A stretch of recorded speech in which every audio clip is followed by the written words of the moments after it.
Bonjour et bienvenue à Chuck B Critique. Aujourd'hui, je donne mon avis sur le nouveau film d'horreur qui raconte l'histoire d'une jeune femme qui se fait poursuivre par un culte satanique dans un hôtel. Et non, je parle pas de Prêt pas prêt 2, je parle plutôt de Ils te tueront, version française de They Will Kill You.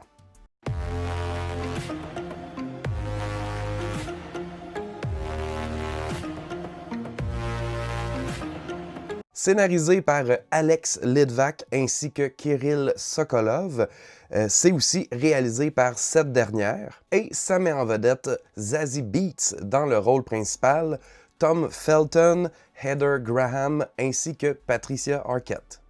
Et comme je le mentionnais tantôt, ça raconte une histoire similaire à ce qu'on a vu au cinéma v'là 2 semaines déjà, ou une semaine. En tout cas, les sorties sont très très proches. Cette fois-ci, ça raconte l'histoire d'une femme qui accepte un poste de gouvernante au Virgil, un vieil hôtel de New York qui s'avère être le repère tordu d'un culte démoniaque. Elle devra donc tenter de survivre à une nuit cauchemardesque afin d'éviter de devenir leur prochaine offrande au diable. Fait que oui, si on enlève l'aspect du mariage, pas mal un peu la même prémisse que Prêt pas prêt.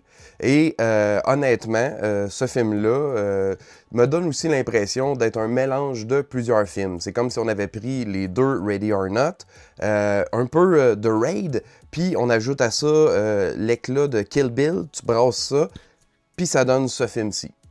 Est-ce que ça veut dire que c'est pas bon pour autant parce que ça l'a comme copié ou repris des éléments qu'on a déjà connus dans d'autres films? Non, pas nécessairement. Pour moi, j'ai eu beaucoup de plaisir avec ce film-là. C'était quand même, on va dire, original dans sa façon de reprendre les éléments puis de les approprier à sa façon. Ne serait-ce que par la façon de raconter le récit qui est divisé en chapitres, qui fait des retours en arrière et qui explore le passé de certains personnages ou les motivations du groupe et autres choses comme ça. Ça ajoutait, à mon avis, là, une certaine originalité là, à la place de raconter un récit de façon linéaire. Un autre aspect que j'ai beaucoup aimé puis qui était un peu ce qui m'attirait le plus à propos du film, c'est ses lettres d'amour aux films d'horreur et un peu d'action des années 80. Tout d'abord par l'utilisation d'effets spéciaux graphiques gore très pratiques, donc avec du latex, des fausses têtes, des faux bras, jambes, etc. Toutes sortes de membres là, qui se font couper de leur propriétaire. Bien sûr, là, des effusions de sang à pu finir, d'où un petit peu le clin d'œil à Kill Bill, en plus des arts martiaux là, qui sont utilisés de façon un peu éclatée, si on peut dire ça comme ça. Donc on se retrouve vraiment là, dans un style de gore qui me faisait penser au plus plaisant Freddy là, dans la franchise. Aussi, ajouté à ça, la trame sonore qui fait très, encore une fois, film d'horreur des années 80, comme un peu dans le style John Carpenter pour ne nommer que celui-ci. Entre autres, le thème musical principal était très accrocheur et vraiment donnait le ton sur l'ambiance et le style de film qu'on allait avoir. Parlant du ton, oui, il y a de la violence, oui, il y a de l'horreur, mais il y a aussi beaucoup d'humour qui, à mon point de vue à moi, se marie très bien et donne justement quelque chose de bien équilibré.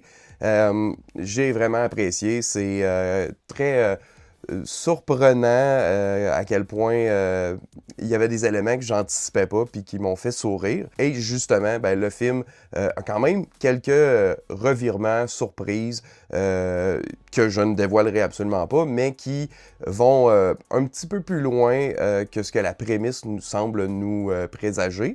Ça reste quand même dans le cadre convenu de culte satanique qui traque une femme pour l'offrir au diable, mais c'est ça, ça allait dans des lieux que je m'attendais un peu pas, ça se dit pas, que je m'attendais pas. Zazie Beetz est super bonne, elle tient le film beaucoup sur ses épaules. Ça n'empêche pas que les acteurs secondaires viennent tirer leur épingle du jeu, puis ils ont l'air d'avoir beaucoup de plaisir à jouer les membres d'un culte un peu sadique. Mais c'est vraiment le show de Zazie Beetz, puis elle se débrouille très bien. Par contre, je dois dire que Un peu comme, je vais faire une autre comparaison avec Ready or Not, le nouveau qui est sorti.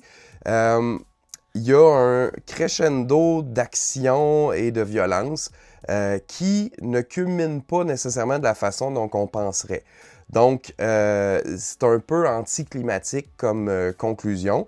Ça reste un dénouement plaisant, puis qui fait du sens, puis qui est satisfaisant. Mais je me serais peut-être attendu à un peu plus de d'action ou de troisième acte comme incroyable à comparer à ce qu'on avait eu dans le début du film. Un autre aspect que j'aurais peut-être apprécié qu'il soit un peu plus développé, c'est nommé dans le film que chacun des étages de l'hôtel sont dédiés aux péchés capitaux. Et on n'en voit qu'un seul là, au niveau de la luxure. Peut-être j'aurais aimé ça qu'on ait justement droit à plus d'exploration à ce niveau-là. C'est sûr que pas tous, là, on s'entend, je veux dire, la paresse puis l'orgueil, ça aurait peut-être pas fait de quoi qui soit intéressant, mais visuellement, là, la colère, la gloutonnerie ou autres péchés capitaux qui ne me vient pas à la tête, ça aurait pu donner quelque chose un petit peu intéressant puis encore une fois amusant. Mais, somme toute, comme je le nommais au début, ben j'ai eu du plaisir avec ce film-ci. J'ai nommé aussi des comparatifs parce que c'est sûr que si c'est pas le genre de film que vous avez apprécié, mes trois comparaisons, ça se pourrait très bien que ce film-là, ça soit pas votre tasse de thé. Il est, disons, moins accessible, étrangement, que les Ready or Not, même si eux aussi sont quand même éclatés à leur manière.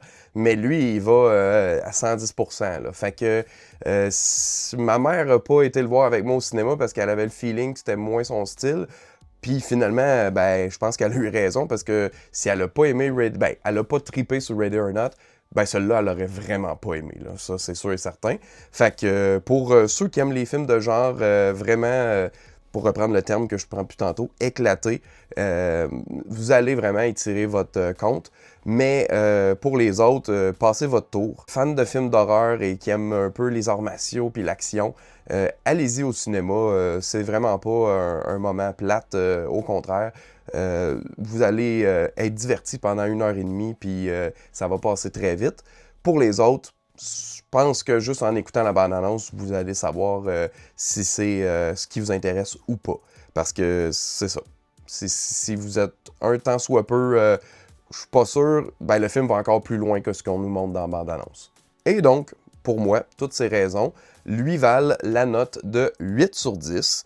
C'est bien, j'ai eu du plaisir. Je le réécouterai peut-être, mais ça vaut absolument la peine de le voir au moins une fois pour avoir tout le plaisir que ça a à nous réserver. Si vous avez déjà vu ce film-ci, j'aimerais ça savoir, ben, qu'est-ce que vous en avez pensé. Sinon, dites-moi donc, c'est quoi votre film qui se déroulant dans un hôtel préféré? J'en ai une couple qui me viennent en tête, là, mettons le bébé de Rosemary. Mais Dread, le reboot qu'il y a eu, qui se passe plus dans un complexe d'appartements, mais gars, je triche. Pour moi, gros coup de cœur, ben du fun. Fait penser à The Raid aussi, entre autres choses. Mais sinon, dites-moi c'est lequel le vote et qu'est-ce que vous pensez du film si vous l'avez vu dans les commentaires ci-dessous. Sur ce, je vous dis merci d'avoir écouté. À la prochaine!